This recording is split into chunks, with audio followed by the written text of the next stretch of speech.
Romantic notions about the folk are widespread. When one mentions folk craftsmen, the mind conjures up the image of a bearded old-timer, or a woman who is living in the age of polyester fabric, but still likes to use a spinning wheel. Consider then a craftsman like instrument maker Milan Opacich, who is a full-time fireman for the city of Gary, Indiana.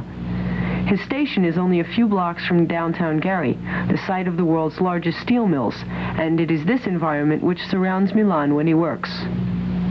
He was born and raised in Gary to parents who immigrated there from Yugoslavia. Gary and the surrounding Calumet region is renowned less for folk handicrafts than for heavy industry. Milan himself spent a number of years in the steel mills as a skilled tool and die maker. Now a fireman, he works 24 hours on and 48 hours off, so 2 days out of 3, Milan has time to handicraft fine-stringed instruments in the garage of his suburban home. His specialty are tamburitzas, Yugoslav folk instruments. Okay. What are you going to do now? Well, I'm going to put a flexible lining in here to give me a little more width. You need a little more width when you put your back on it. So with this flexible lining, it'll just go into the upper end of this. So what will you say about? Screws, or in this case, it's going to be basswood. That's it. Another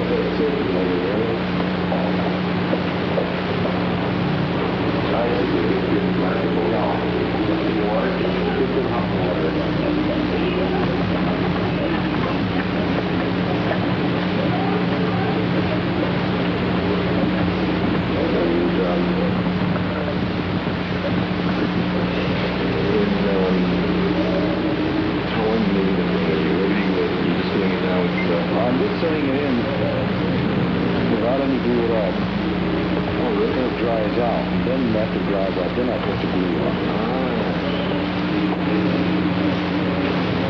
This instrument's going to be This is going to be a crotch Tamburitza.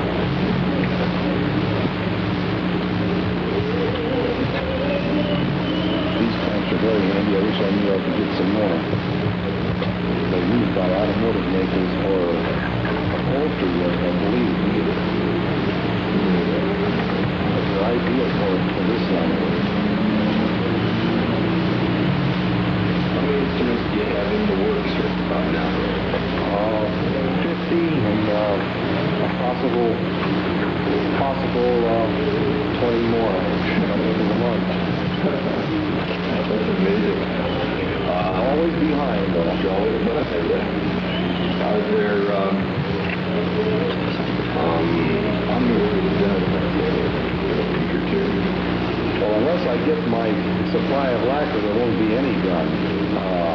But providing I get my shipment of lacquer in, I should have 6 done by the middle of next week. So they, is that kind of normal rate of turning out about, So if I keep at it,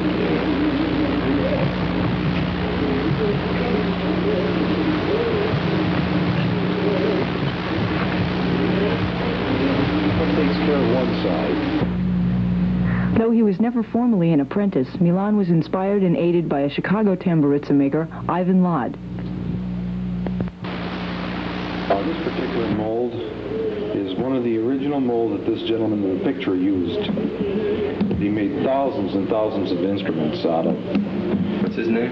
His name is Ivan Lod. He was formerly, well, he took his apprenticeship in Graz, Austria.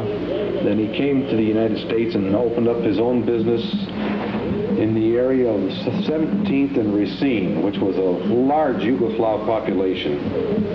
And it was during an era when tamburitzas were very popular, and he had no problems at all getting people interested in his work. He was an outstanding artist as far as making instruments, and he was a musician, and I think that's half of it. If you are an active musician, you know what to look for in an instrument. For someone to attempt to make an instrument that doesn't play, you really don't know if the sound is what you want or the feel of the instrument. So being an active musician, he was a natural for this line of work. And for years, he outfitted some of the greatest Tamburitza orchestras here in the country. Milan is also an active musician.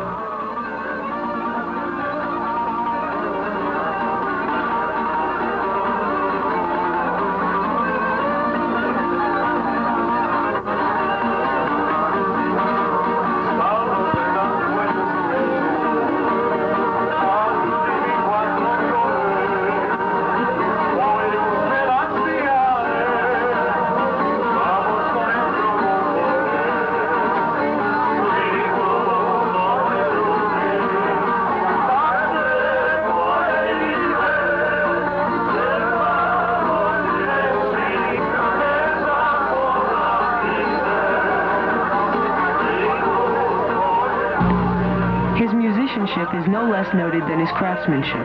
He plays and sings with the Drina Orchestra, one of the finest Tamburitza ensembles in America. Thus, Milan also knows what a musician looks for in an instrument. Well, this is East Indies veneer. It's about 1/28 in thickness, and it's inlaid around the 32nd inch into this piece. You can see there's nothing on this. Yeah. So the 32nd deep. Right. Boy, how do you do it? Just with the... Well, anymore I have to wear my glasses, but I use a fine X-Acto tool, or I've been lucky I've got a hold of some surgical tools. These are the 1/28 rosewood inlays that I sink into the top. I see. I notice that one's a little different shape. Sort of cut them out a little different each time. Not, yeah, it's not for this, and this is for a Gugarian. This is for a Bratsch. Oh, I see. And with this operation, my router comes in very handy because you can do a very exact job, and it just chews it up real fast. Where if you did it by hand, it would take an hour and a half, 2 hours. So you lay the blade. Is that how you measure to see? Well, ordinarily what I do is I cut maybe a dozen at a time, and with each top, I'll lay one on, and with my X-Acto knife, I'll trace it out. And with the router, I'll dig it out. Then it's ready for gluing. Just glue it on, little wax paper on top, with a flat block on top, and a good hard clamp on it, and it dries out. And this is the end result. Now, if the customer wants something a little more intricate with a little design or pearl work, it's a little more work for me. And you get this result. Do you put the inlay in before or after? Before. Then I inlay the whole piece. Mm-hmm. Look at that cream over there. All right.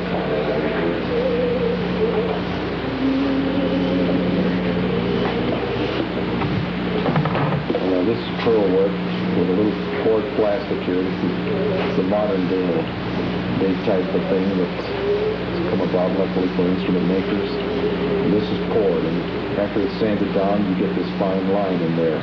4 years ago, they actually did put a little purfling in there. I see. But now it's much easier for us. Let's see, it takes less time that way. Right. And this stuff is mother of... This is, yeah, mother of pearl and abalone. Now,